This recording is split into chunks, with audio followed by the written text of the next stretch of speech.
development thinker and practitioner from Eastern Europe with decade-long experience in developing cosmology-sensitive and people-centered methodologies and approaches for analyzing and addressing issues with gender dimensions in religious societies of Africa. In 2019, she initiated the Decolonializing Research Initiative under the SOAS Research Directorate, and in 2020, she co-founded Decolonial Subversions, which is an open access, multilingual, peer-reviewed publishing platform that aims to subvert Western epistemology, and to promote the diversification of knowledge production. She is author of the monograph, Adapting Gender and Development to Local Religious Contexts, a Decolonial Approach to Domestic Violence in Ethiopia. And she is joined by a co-presenter, Dr. Zinawork Assefa. Dr. Zinawork Assefa Tura earned a BA, MA, and PhD from Addis Ababa University, College of Humanities, Journalism, and Communication.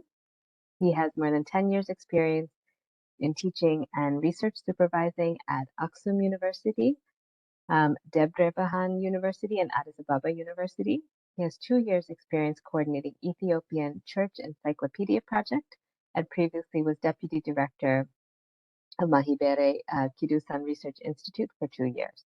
Currently, he's the academic staff member of Addis Ababa University under the Academy of Ethiopian Language and Cultures and Vice Director of EMRITA, a training development association. So we have a really great line of speakers today, and I will begin, given the limited time for the session, with inviting Uwezo to begin your presentation. I will pull it up right now, and I will offer you 20 minutes, and then we'll signal to you when the time is concluding. So. Thanks, Sunita. Yeah, waiting to the screen. Hi, everyone. It's really a pleasure for us to be here sharing about Tearfund work, especially our Transforming Masculinity approach. Yeah, next.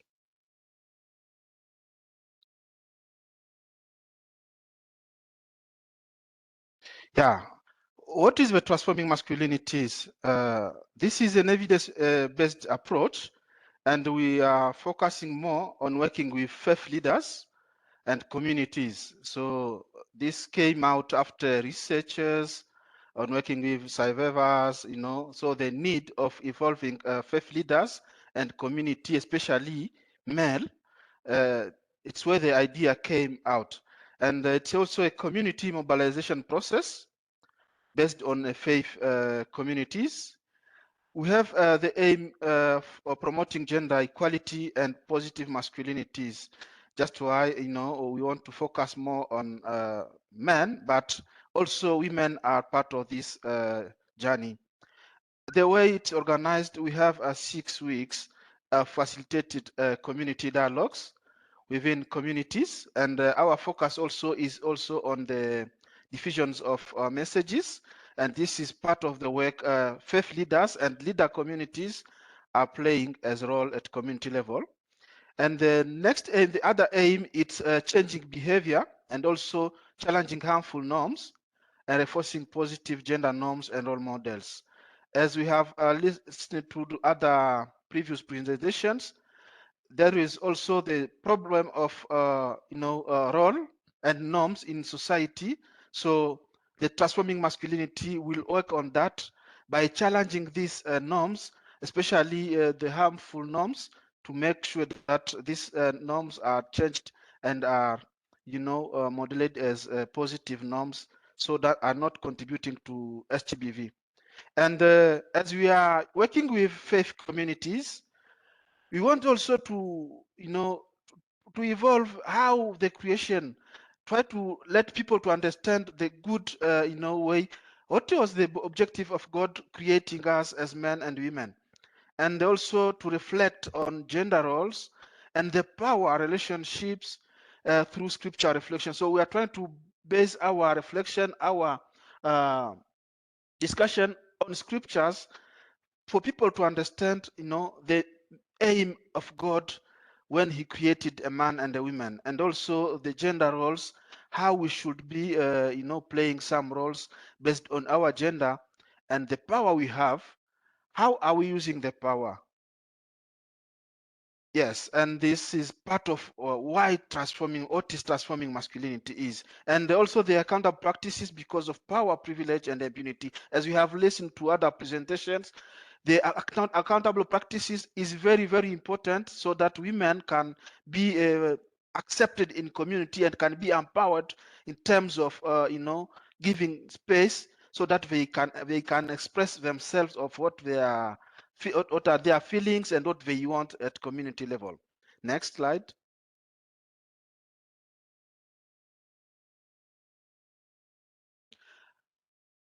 Yeah. Why the transforming masculinity? There was a need to engage men and boys in a meaningful manner. We know maybe the sensitizations are done, and men are touched. But for this approach, we want to touch men in a good way and focus on them so that they can contribute really to this change you want to observe at community level. And as I said before, this is based on a formative research and from the experiences of survivors. And the need to challenge harmful interpretation and application of scriptures and to support behaviors and norms.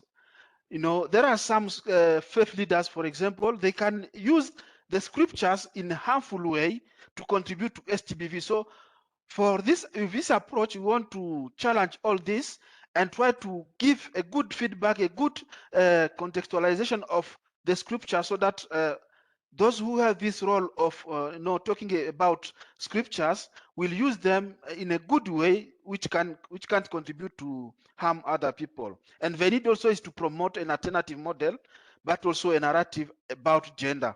We know when we grow in our community, we have the model we know, and we want to bring an alternative, what is good for everyone at community level. But the need also is to engage with men and women holistically and to engage religious leaders and communities. That because we want to see this to be a role for everyone at community level. We don't need to work only with specific person, but we want to engage the entire community so that we can see the change we want to see happening. And the gender inequality or the unequal power and the counter practices are key pillars of gender transformative approaches. We will see a bit later about our theory of change, about how we are trying to express how we are trying to handle the different sphere of the transforming masculinities. Faith leaders and community can be the catalysts in shifting social norms. This came after many interventions of Tearfund in community, and we understood that faith leaders are credible. What the faith leaders saying, people can consider this and can believe, can trust faith leaders. So for us, using faith leaders, it's really important so that they can bring the change we want to observe. Next slide.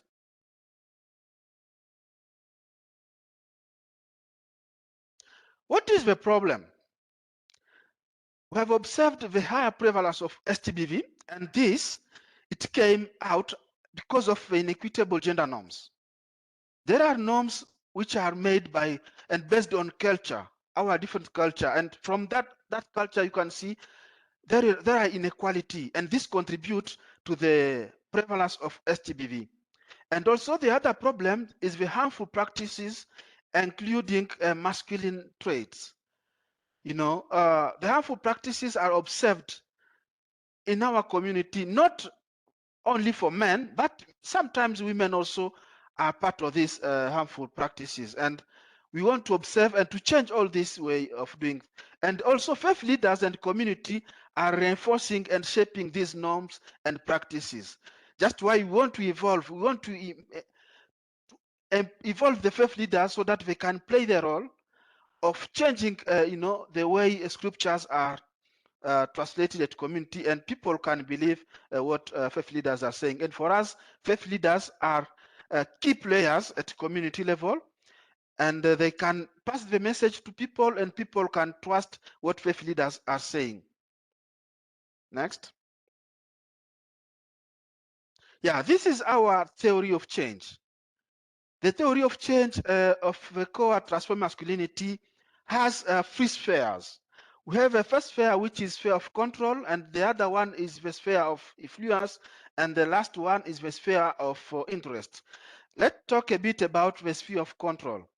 Here it's about the TM interventions component, which is about training the leadership, especially the faith leaders and the gender champions. Gender champions are community activists, which will be conducting, community dialogues where we will have both men and women participating in these sessions. And the faith leaders and gender champions, after being trained, they will have a role of conducting the sensitization at church level for faith leaders, which will be the diffusion, and also for gender champions, it will be facilitating community dialogues. And the primary audience for them, it's male and female at community level. So we are targeting the community members, which will be touched by the message run by faith leaders and gender champions.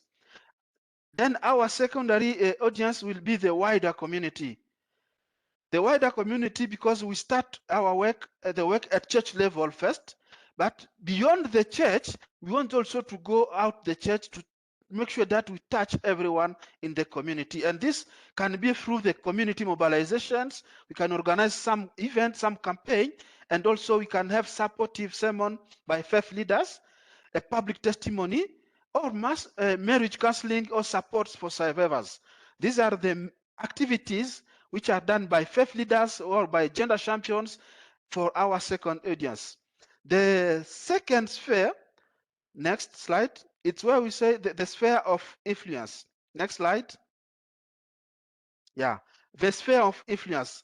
Here we want to see the outcomes of the intervention we made at the first sphere. And we want to see it happening at the attitude and the supportive normative environment, but also the skills. Because we have trained people, we want to see the skills of people who have been attended different activities. Their skills are well built so that they can continue the work at community level. About the attitude, we want to see the gender equitable attitude among participants, among community members, and the rejection of Stbv. So Stbv is not accepted at all. This is something we want to see among people who have attended the activities, and also the support to the survivors. We know survivors have been rejected because they have been raped, for example, but we want the community members to support them because this happened to them without their will. And the supportive normative environment we want to see is to see, for example, faith leaders or the spouse or close parent and social support to challenge gender norms or perceived social norms about masculinity, but also perceived social norms about intimate partner violence. And about the skills, it's about the increased dialogue and communication among participants, among community members, but also increased knowledge of non-violence, conflict resolution, and increased knowledge on support services for survivors. These are the main outcomes we want to observe. The other which we consider like behavior outcomes, it's the sphere of interest. Next. Yeah. It's the behavior outcomes we want to see among community members. They improved their relationship quality. For example, at household, how husbands are considering their spouse, and this will be shown in the testimony given, for example, by the spouse. And we want to see the increased couples communication and shared decision making at household level, at community level, and the reduced of intimate partner violence, but the increased support for survivors. And the impact we want to observe, it's men and women experienced more equitable violence-free relationships. So this is what we want to see at the end, that the community, in the community we don't have free violence among women and men in how they are living their relationship. Next. The main component of the transforming masculinities, it's about mobilizing or engaging the leadership, For us, it's faith leaders. This can happen at national level, provincial level, or at community level. It depends on how, the structure is in the program or in the country where we want to reach different people. And here we want to see these different actors, these leaders, to go through a training. They attend a workshop so that they can be engaged and equipped on how they will provide the leadership and support the work on transforming masculinity process. And when leadership is trained at national, at provincial, and at local level, they will be, keen to see the change we want to observe, and they will support even the gender champions while they will be conducting their activities. The first component here is the gender champions. Gender champions, as I said before, are these key activities, key activists at community level who will be trained as facilitators for small group discussions. We name community dialogues. After being trained, these gender champions will conduct the community dialogues, which are the small groups of men and women who will meet weekly in their community for 6 weeks and for discussions. And these discussions are led by gender champions. From the first week to the fifth one, they will be conducted in single-sex group. But the last week, the sixth one, it will be in combined group, and where we'll have both men participants and women participants together to discuss what they have learned through the different discussion. Next. Yeah, there are also about 4 phases of the transforming masculinities. The first one, it's about, the leaders are trained using the transforming masculinity manual. When we are trained, they will help us, they will support the selection of gender champions from their community, from their churches. And this is considered as the, before we move to the second phase. And the second phase, it will be the build capacity for gender champions. After gender champions being trained, they will be, conducting they will recruit first participants who are men and women at community level or at church level before we move to the phase 3. But for each phase, for faith leaders and gender champions, they should go through a refresher training after the first cycle or the midline of a project, depend on how you have planned for this program. Next slide. Yeah, the phase 3, it's the facilitating community dialogues. The community dialogues are facilitated based on, for us, we can, we call them cycle, which means we'll have about 8 weeks, because we have to plan, we have to recruit, we have to debrief before going through the different sessions. So after the recruitment of participants, the gender champions will recruit, will plan with participants how the sessions and where the session will happen, and from there they will go through they will start with their sessions, and each sessions the participants are the maximum of 10. We are aiming to have 8 to 10 participants maximum, so that can be interactive. We don't need more participants for each gender champions to participate in to lead the community dialogues with gender champions. So 8 to 10 participants, and after that we'll have the community dialogues in single-sex group, as I said, for 5 weeks before we go for the last week, which is it'll be a combined sex group, and we'll end with doing a kind of evaluation on how the sessions went, what was the challenges, and plan for the new sessions or the new cycle and recruit other new participants. And this is the phase 3. Then the phase 4, it's about diffusing messages to the wider community. And this can be done using the sermon space, for example, for faith leaders, sharing testimonies, stories by community dialogues participants, but also celebratory of events. For example, after each event, we have a celebration event, and we invite community members to attend this celebration event so that they can listen to what are the main change participants observed after attending the 6 sessions. Next. Yeah, the intervention overview. The first of all, it's engaging faith leaders and gender champions. They need to be engaged. They need to be equipped and trained. Then they will lead, community actions. They will play, for example, role models, information sharing and conduct community dialogue, but also supporting survivors and the monitoring and mentoring these people who will be conducting activities at community level. Next.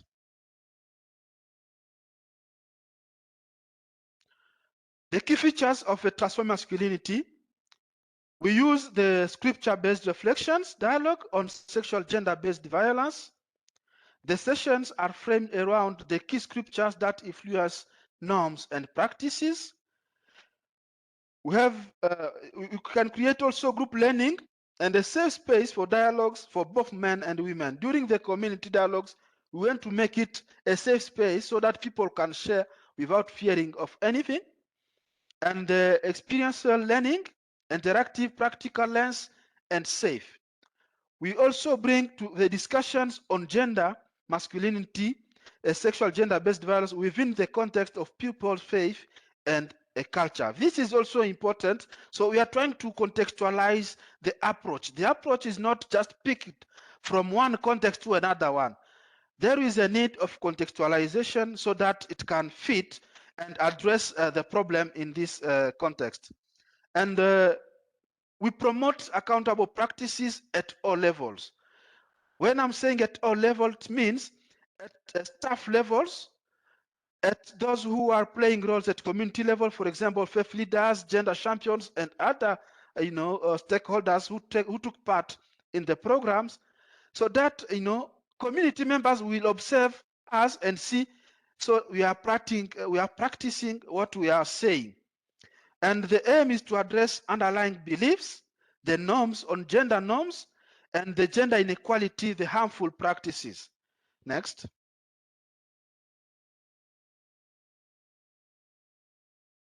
Yeah, as I said before, the transform masculinity is a community mobilization process, community activist approach within faith spaces, and the sexual gender-based violence, it's our entry point. The goal is to promote gender equality and positive masculinity. To achieve this or to see this happen, we need to have the personal commitment, the willingness to change, a reflective process for all actors. This is very, very important. So everyone who will play a role in this should be committed to the transforming masculinity, should be willing to the change and reflective process so that we can see the change happening at community level. And the facilitate community dialogues with men and women, we focus on diffusion's activity in a wider community. Even if we start at church level, but we would like to go beyond that so that the message, using different ways, the message can go in the wider community. And the aim of changing behavior and challenging harmful norms and reinforcing positive gender norms and through role models.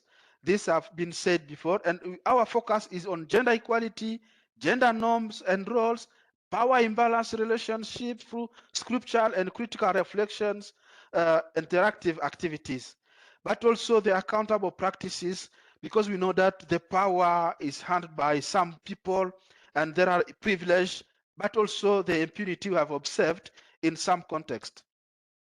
Next.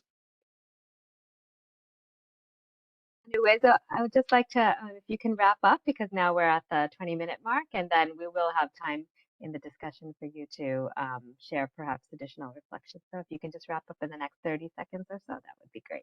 Thank you. Okay. Maybe we can jump this one and go on the next. Next slide. Next slide. I think I've said about that. So this is the standard for the, come back again. Yeah, this one. This is the standard 6 weekly sessions. We have, for the first week, we have introduction on Stbv and root causes. And during these sessions, we are contextualizing, the training and help people to understand why they should be involved in addressing Stbv, and give them a good understanding of what is Stbv, what are the root causes, and what is the difference between root causes and the contributive factor. So after this session, then we go to the second one on week 2, which is about gender roles and norms in their daily life. And again, this is according to their context. We'll try to share, because most of our sessions are like, activity, so that they can be active and share what is happening in their community. It's helping them to understand better the context. And the third week, it's about power, study, and Stbv. The fourth week, it's about faith and Stbv. It's where we are trying to bring in the scriptures, so that according to their context, how they can be involved in addressing Stbv based on their faith. And moving forward and reflections, we are trying to help participants to start thinking on how the community should be without Stbv, and their commitment, what can be their engagement before we meet with others. And this 5 sessions are in single sex group. Then we can go to the 6th session week, which will be in a combined 6 sex groups, where for men and women will be, thinking or reflecting on looking ahead, envisaging a community free of Stbv. Next. Yeah, the transforming masculinity has some challenges, principles. Here we want to challenge first. This is the manual we use. We have a Transform Masculinity training tool and the community dialogues manual, but also we have also the scriptures. People can refer to it when they are discussing about Stbv. Next. Yeah. Yes, the core principles are there for transforming masculinity, and challenge harmful social norms, and try to discuss about gender inequality, power hierarchy, and as root causes, and challenging the normative environment and promoting alternatives. The community mobilization process, as I've explained it before, and also experiential learning. This is also important because we are working in different contexts, and it's very, very important for us to have time to learn. But also it's an interfaith. It's bringing faith community together, where maybe people are not have opportunity to meet. But with this approach, as we are working with different faiths, it's also another opportunity, bring them together so that they can collaborate and give support to each other. And also it's a gender inequality, addressing root causes on framing of Stbv as an outcome of gender inequality and referral information. Next. And I'm very sorry, Uwezo, I have to ask you to wrap up because we want to really make sure we have enough time for the discussion on these great programs. Thanks. So we have faced some challenges and we have some opportunities. Maybe the presentation will be shared after, and the link where you will access the different tools Tearfund have developed, you will see them when the document will be shared after the symposium. Thank you very much for your understanding. Thank you so much, Uwezo. And I can tell from the presentation that you shared, it's a really rich program, and I look forward to the discussion session. We will, of course, be sharing the presentation. So absolutely, that will be available to all participants. But we did want to make sure that in this discussion, we had time for conversation with all the participants. So we really appreciate your initial introduction and sharing of the work with us. We know it's a very rich program. But given the limited time, I will pass to our next speakers, starting with Dr. Romina, and I will share your presentation. And again, I would ask if we can keep the presentation to 20 minutes, and then we'll have time to really go into some of the questions and discussions that are coming up in the chat. So just give me a minute, but. Excellent. Can you hear me, Sunita? Just to Yes, it's a bit soft, so maybe if you could a bit closer. Would that work? Yeah, that's excellent. Great. Well, thank you so much for having me. Thank you and Francesca for the introductions. And thank you to Uwezo for his previous presentation. I got us all warmed up.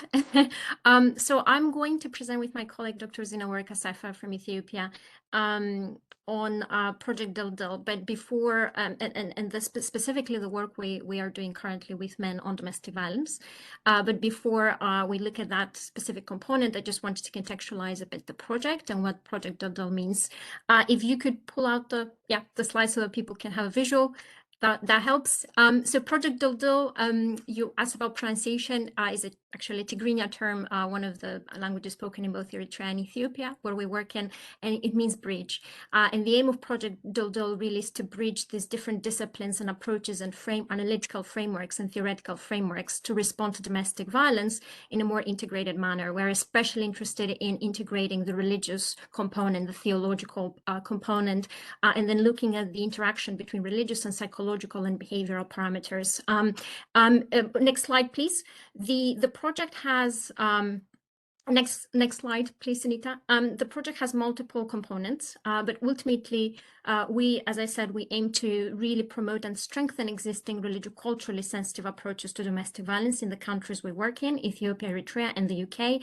And one of the underlying motivations is that we reverse the knowledge transfer. So we aim to learn from the good practices in Ethiopia and Eritrea, the programs that we conduct and the evidence that we produce, but also what our partner organizations are doing, and then communicating that and feeding that back into the UK domestic violence sector so that the UK domestic violence sector can actually cater better to multi-religious, multi-faith, multicultural populations, and hopefully more internationally, really. And we work through it collaboratively. We aim it to be equitable and trust-based and respect-based model with multiple stakeholder groups and organizations, including academic institutions in these countries, faith-based organizations, feminist organizations, theological colleges, and also communities directly. So we also have a project like Tearfunds, where we work directly with clergy. Actually, the next slide might help with that presentation, Sunita. We have 3 components in the project. So we do research, we implement interventions and programs based on that research, and then we also do public engagement and knowledge exchange to raise awareness in the public. So some of our implementation programs actually include training clergy on domestic violence, again, based on previous research conducted in Ethiopia. Now we are doing some research with men on domestic violence to improve the evidence base. Apologies, Dr. Romina, because we do have some interpretation. If you wouldn't mind, I know I'm giving you a challenging task by asking you to have it limited to 20 minutes, but also to slow down. Okay, yes. Yeah, so. No, I can try that. Thank you. Apologies to the interpreters. It's difficult. So yeah, next slide, please. So what I'd like to focus on this presentation is the program that we are doing with men on domestic violence. In general, in all our programs, we aim to take and implement a decolonial approach. This can be understood and interpreted in very different ways. We understand it in multiple ways, epistemological, so in relation to how we approach knowledge making, but also practical terms in relation to how we create partnerships and implement these programs. So we try to avoid preconceived definitions and theories of domestic violence, of gender relations, or even the definition of religion, because it means very different things in different contexts. So taking a contextualized approach, as Uwezo had mentioned before. Practically, we implement methodologies that are ethnographic, so community-based. We exist in the community, speak the languages. Myself, as the PI, I speak 2 of the working languages of Ethiopia, but also all our partners are Ethiopian, Eritrea-based, and of course, UK-based for the UK components. We try to co-produce all the components in this project. So the idea is that whether research, intervention, or public engagement activities, we co-produce them, co-deliver them jointly, collaborate with different partners and stakeholders as a way of not only mutually learning from our partners and for our partners to learn from the project, but also to ensure that there is local ownership of the project components as much as possible. And this is really important for us. We don't come in to say we are doing something different or new. We work with existing infrastructures, organizations, and responses to domestic violence to improve them. Primarily by building the evidence base and really filling in the gaps, being a bridge, as we say, dldl, amongst these different parts of the puzzle, so that we achieve those more integrated approaches. Next slide, please. So I wanted today to focus on one component of the project that I'm very excited about as a principal investigator. It's based on my previous research in Tigray region, unfortunately currently affected by conflict, where I conducted 12-month anthropological research in the village communities. And my research was on domestic violence and how the religious, in particular, the religious influences, the cultural influences played out into people's attitudes, help-seeking responses, justifications and rationalizations of the issue.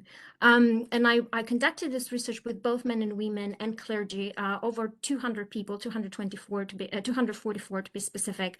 And in my research, I spoke to a lot of male participants who actually invoked religious conscience, their religious conscience, Helena, as we say in Amharic and Tigrinya as well, to justify why they didn't become abusive or disrespectful or harmful in any way with their partner. So it was actually a deterrence mechanism.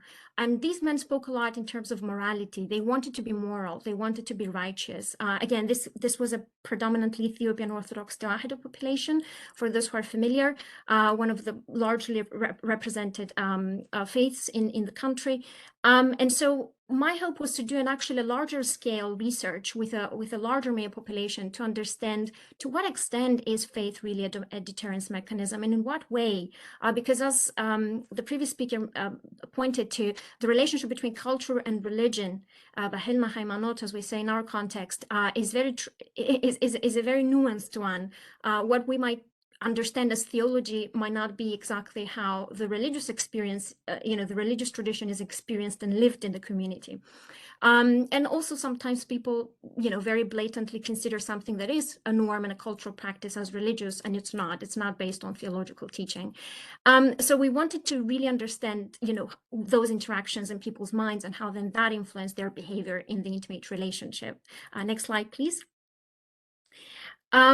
And we sought again a collaboration. This is the first thing that we do in this project, to collaborate with an organization that is well positioned to do this kind of research or intervention, depending on the component of our program. So this we approach Murta. I've known Zinawork as a friend for many years when he was still the director of the research directorate of the Sunday School department of the Ethiopian Orthodox Tewahedo Church. And then he became part of Murta, a new organization that is very much focused on improving, research standards in the country, conducting rigorous, robust research. Zinawork can say more about it, but also to account for indigenous knowledge and be religio-culturally sensitive in doing that research. Next slide, please. And the research method in this case was also innovative. It was something very different. We wanted to implement something more interactive because, again, we wanted to incite the responses of the men. And oftentimes men are quiet. I don't know if people have encountered this. So we wanted to have a method that was a bit more dialogical, more direct. So we used essentially what I call an interactive survey, where first participants were asked certain questions about their background, including, marriage history, divorce history, childhood violence, whether they witnessed it, and so forth, to make up a sense of who they are. And then they were shown 6 drawings of domestic violence scenes as they were defined in previous research in the country. So this is the definitions of the community itself in different contexts of Ethiopia, to see their responses. And so they were asked then a set of questions, 5 questions, to describe the pictures, to consider whether what they saw was right or wrong, to try and rationalize it, to explain why it happened, and then to try to take the position of the male protagonist and say what they would do differently if they were in that situation. Next slide, please. And what the scenes were, there were different scenes of abusive or harmful behaviors as they were defined in previous research. Emotional, verbal, physical abuse, of course, but also early marriage, child marriage, sexual coercion, and then unequal division of labor, which was a very big point of tension in family life in Ethiopia, everywhere I've worked, and led to many divorces. Next slide, please. And then in order to develop these visual materials, this in itself wasn't easy. I worked with an Ethiopian artist, Mr. Yared Tadesse, who is a young male. He's based in Addis Ababa, hasn't been exposed to domestic violence himself, and not countryside life either. So we had to work together with Amirta and the artist to feed, back to the drawings and make corrections and revisions. How bodies should be presented, how motion should be presented, what clothing people should be wearing, and so forth, to make it more authentic, more realistic. And actually, the next slide, Sunita, if you could bring that forth, are some examples of the scenes. So it's not all the drawings. The first one is sexual violence.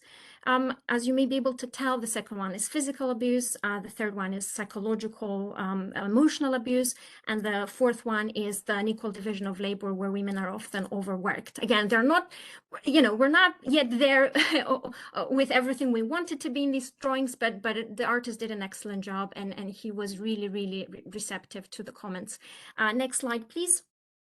And just to say that these pictures we will make available so that they can be reused freely by anyone as educational material anywhere in the world. And why an interactive survey? This is my last slide, and I'll pass on the word to Zinawork. Generally, in my own research and engagement, 10 years, over 10 years in different African contexts, primarily village communities, visual materials tend to be more effective in inciting genuine emotions and responses. You can read the body cues, you can read people's statute, non-discursive expressions. They're more inclusive because people don't need to be necessarily literate. They don't need to be used to reading text, which is also something that is not, standard always in countryside contexts. And it can also be more effective as an intervention awareness strategy. So the other component of this research method is that it also aims to act as an intervention mechanism, because ultimately when men are shown these photos, these drawings, they have to face this reality, the reality of domestic violence. And sometimes they have acted abusively, and then they can reevaluate their previous actions. And then when they're asked to reflect on how they could do things differently, we actually kind of challenge them to place themselves in a different position and think, okay, if tomorrow this happens again, how could I deter myself from behaving in an abusive manner?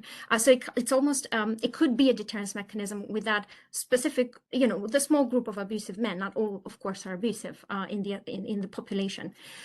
So I'll pass the word to Zinawork to tell you about the responses of the participants in the fieldwork experience. Zinawork? Okay, thank you, Dr. Romina. Can you hear me? Yes. Okay, thank you, Dr. Romina, for your invitation, and hello, everyone. I will just present a few points next to the Dr. Romina's presentation.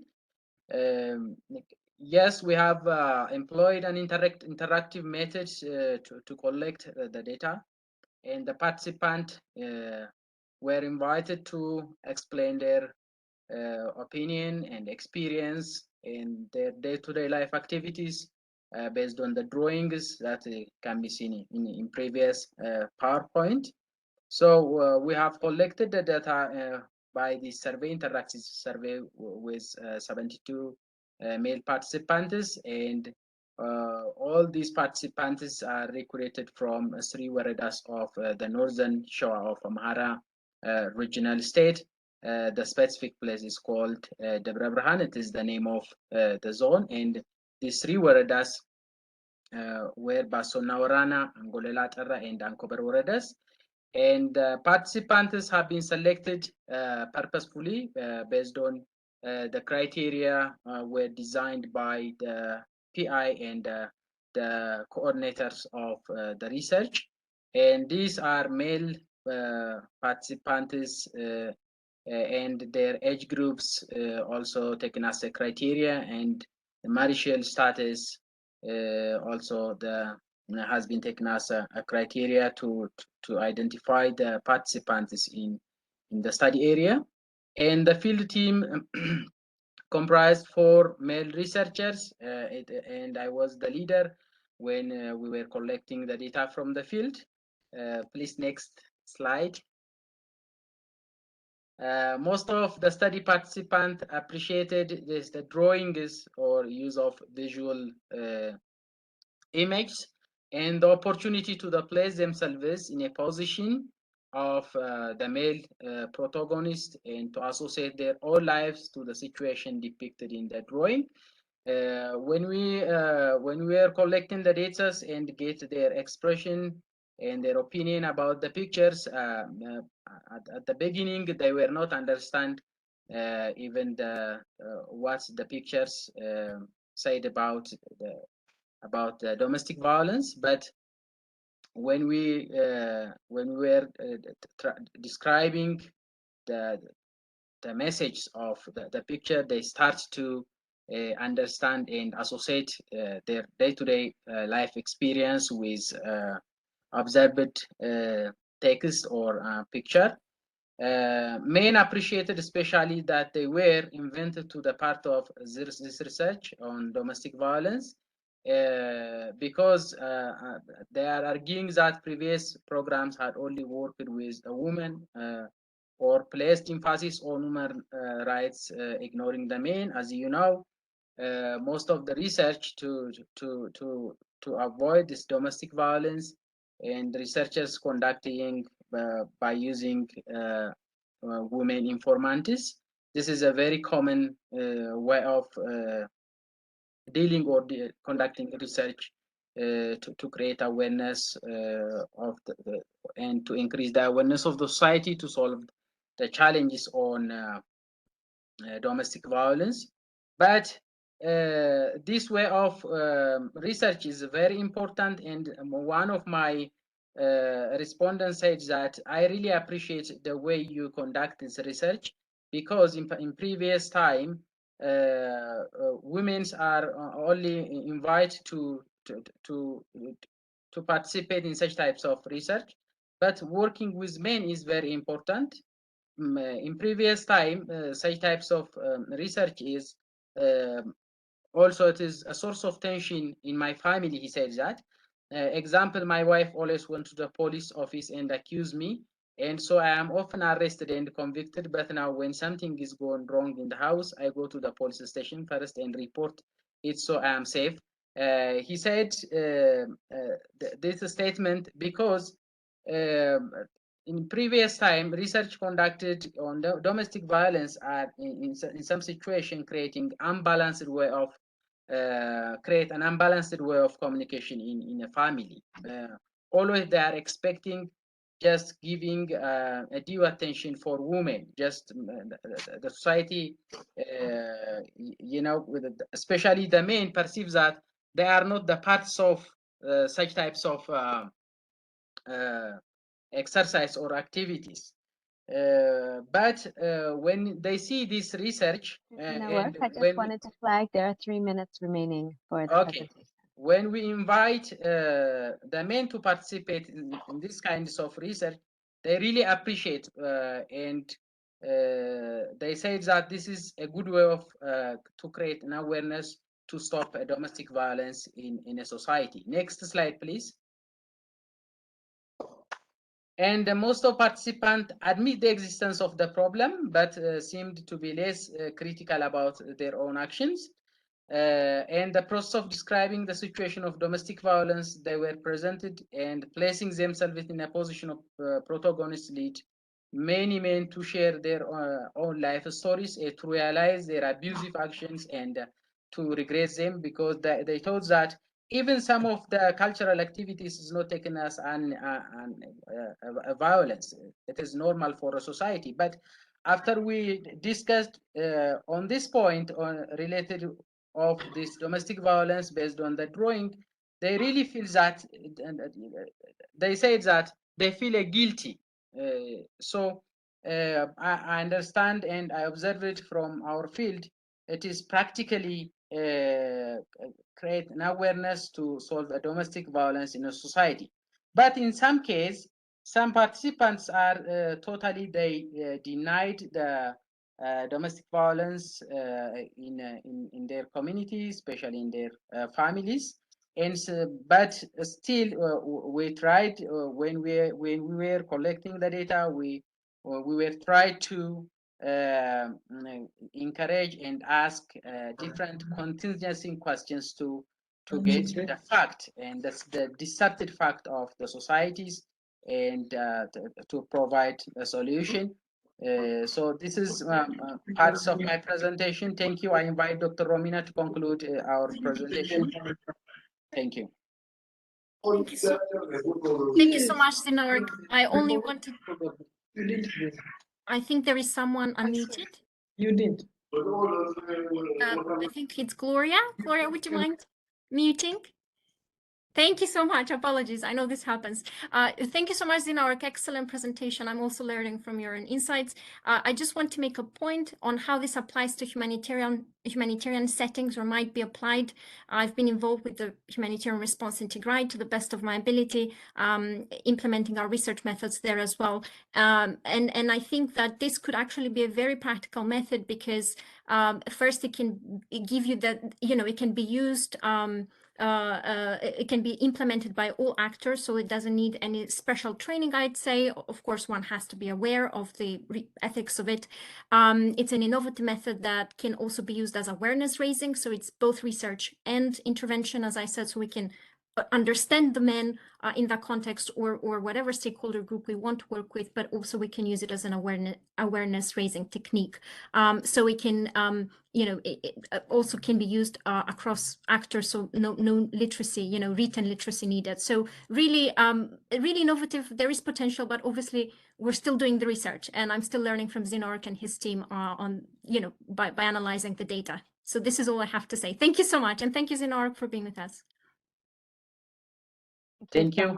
Thank you, Dr. Romina. Thank you so much, Dr. Romina and Dr. Zinawork. Let me stop sharing the screen. So we have excellent presentations for both, and we will be sharing the slides with all participants.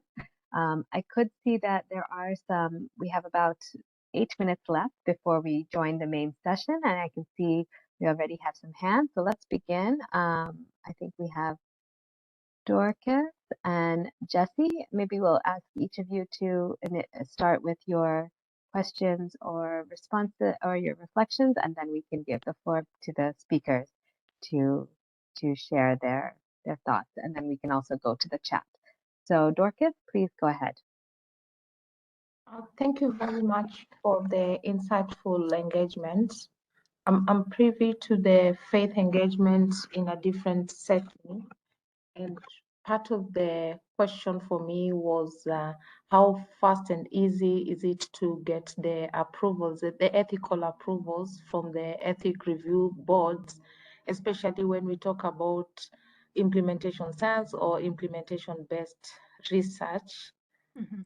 Probably some guidance would help to also inculcate, given that a lot of the humanitarian implementation are almost like rushed, and there's usually a limited timeline to actually start looking at issues like a rapid gender analysis that can inform the implementation. So that again would be critical, so that moving forward again, we have a lot of learning and exchange opportunities for how to engage both from the research perspective over. Thank you so much. And maybe we'll take the question from Jesse before we give back the floor around the ethical approvals for the research. Jesse?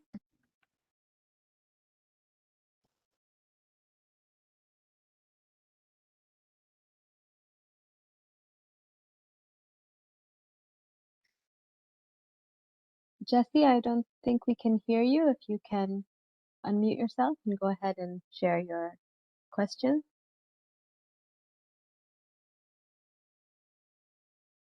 Okay. You can also share it in the chat. I also can see that there was a question in the chat around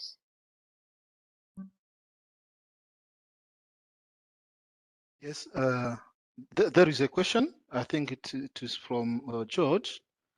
It's about Yes. how do you navigate the challenges of different interpretations of Yes. same scriptures? So Yeah. why don't you begin with that, Uwezo, and then we can also then we can go back to the question about the ethical approvals, and Dr. Romina and Dr. Zinawork can respond to that. So go ahead, Uwezo. Thank you. So thank you, George, for your question.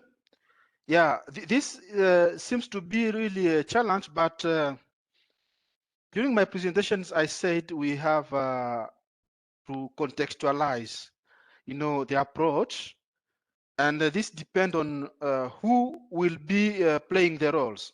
And we are trying to make them our allies in terms of finding some scriptures which could contribute on how we should tackle the Stbv issue at their community.